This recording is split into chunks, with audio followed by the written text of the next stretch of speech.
Hi guys, welcome back to non tech engineer.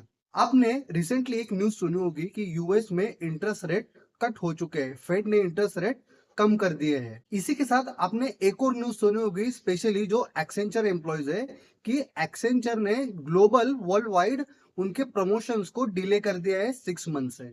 इससे पहले की वीडियो में हमने देखा था कि अगर यूएस के इंटरेस्ट रेट कम होते हैं तो इसका पॉजिटिव इंपैक्ट होता है इंडियन आईटी मार्केट में। क्योंकि जैसे ही अगर यूएस में इंटरेस्ट रेट कम होंगे तो इंडियन मार्केट में जॉब फ्लो बढ़ेगा। इससे इंडियन मार्केट में ज्यादा जॉब्स अवेलेबल होगी। लेकिन ये चीज बहुत सारे फैक्टर्स पे डिपेंड करती है। डेफिनेटली इसका एक पॉजिटिव इंपैक्ट होता है इंडियन जॉब आईटी मार्केट में। तो अगर यूएस में इंटरेस्ट रेट कम हुआ है तो ये इंडियन जॉब मार्केट के लिए तो पॉजिटिव न्यूज होनी चाहिए।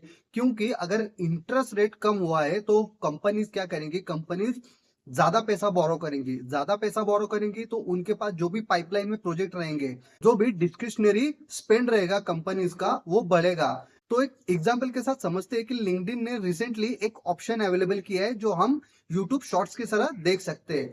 तो इससे लिंक्डइन का कोई मेजर इम्पैक्ट तो नहीं है, लेकिन उनका एंगेजमेंट बढ़ेगा। तो इस टाइप की डिस्क्रिशनरी स्पेंडिंग कंपनीज करेंगी क्योंकि उनको अब पैसा कम इंटरेस्ट रेट पे मिलेगा। तो जो भी प्रोजेक्ट अभी तक पाइपलाइंस में थे या फिर जो भी प्रोजेक्ट वो एडिशनली उनको अपने सॉफ्टवेयर या फिर अपने एप्लीकेशन में देने हैं, तो कंपनीज अब इन प्रोजेक्ट्स को स्टार्ट करेंगी।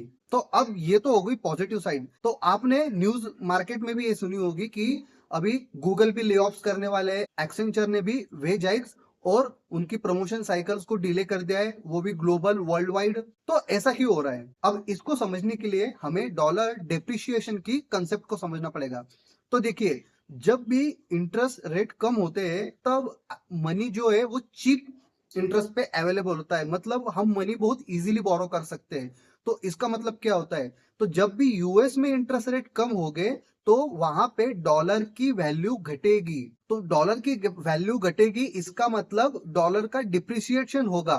तो इंडियन आईटी कंपनीज को इसका प्रॉफिट और रेवेन्यू में इंपैक्ट कैसा होगा? क्योंकि इंडियन मार्केट में ज्यादातर जॉब जो आती है वो यूएस और यूके से आती है। अब अगर यूएस में ही डॉलर की वैल्यू कम होगी तो अल्टीमेटली उसका इंपैक्ट होगा इंडियन आईटी मार्केट में, उनका रेवेन्यू और उनके प्रॉफिट पे।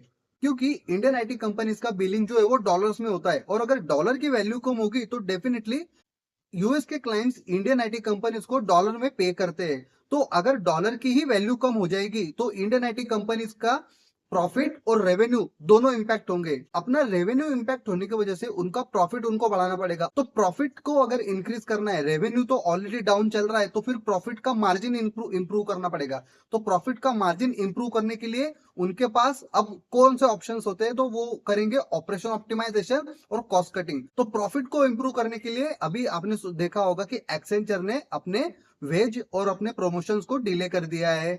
अगर आप में से कोई एक्सेंचर एम्प्लॉय इस वीडियो को देख रहा है तो प्लीज कमेंट, क्या आपको ये न्यूज आपके सीनियर से और आपके मैनेजमेंट से पता चली है या नहीं।